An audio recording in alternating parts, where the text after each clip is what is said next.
Senin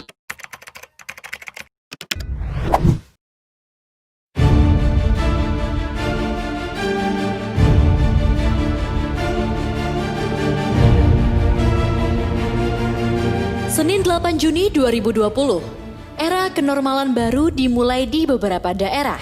Kegiatan yang sebelumnya dibatasi secara ketat atau ditutup mulai direlaksasi dengan syarat memperhatikan protokol kesehatan. Seperti Provinsi DKI Jakarta telah memulai pembatasan sosial berskala besar atau PSBB transisi sejak Jumat 5 Juni 2020, salah satunya dengan mengizinkan kembali dibukanya rumah ibadah. Di Jawa Barat, Senin 8 Juni 2020 juga mulai menerapkan PSBB proporsional sebagai persiapan era kenormalan baru yang disebut dengan adaptasi kebiasaan baru atau AKB. Kegiatan di sejumlah sektor di Jakarta kembali dibuka mulai Senin ini, antara lain perkantoran, perindustrian, dan pergudangan dengan catatan jumlah pegawai yang bekerja maksimal 50% dari kapasitas kantor. Ojek online yang sebelumnya hanya boleh mengantar pesanan makanan dan barang juga dibolehkan membawa penumpang. Kebijakan penerapan era kenormalan baru juga dilihat oleh sejumlah pihak seolah dipaksakan. Pasalnya, jumlah angka positif COVID-19 hingga saat ini belum mengalami penurunan.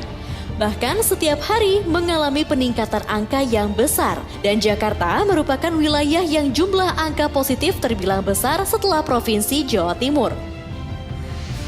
Penerapan era kenormalan baru ini jauh-jauh hari sudah menuai kritik dari berbagai elemen masyarakat. Seperti kritik yang tajam disampaikan oleh Ketua Umum Pimpinan Pusat Muhammadiyah Haidar Nasir yang meminta pemerintah agar lebih mengedepankan kehidupan masyarakat dibanding mengedepankan keselamatan ekonomi.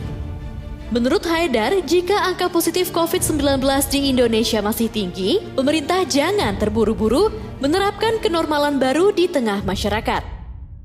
Penyelamatan ekonomi memang penting, tapi yang tidak kalah penting adalah keselamatan jiwa masyarakat. Ketika wabah COVID-19 belum dapat dipastikan turunnya, ujar Haidar. Sementara itu, Sekretaris Umum Pimpinan Pusat Muhammadiyah Abdul Mu'ti mengatakan, kurang setuju dengan istilah era kenormalan baru di situasi pandemi COVID-19. Ia menyarankan untuk menggunakan istilah realitas baru atau new reality. Menurut Mu'ti, new reality lebih bersifat netral dibanding istilah new normal yang sering digaungkan oleh pemerintah. Menurutnya, new normal itu ada dimensi, yakni dimensi moral dan ada dimensi ideologinya. Menurut Abdul Mu'ti, harus ada tolak ukur tersendiri terkait istilah new normal. Bahkan dalam konstruksi undang-undang tidak mengenal istilah new normal. Tapi karena istilah ini dikemukakan oleh seorang pimpinan negara, jadi kita pun seperti harus hiruk-pikuk dengan istilah itu.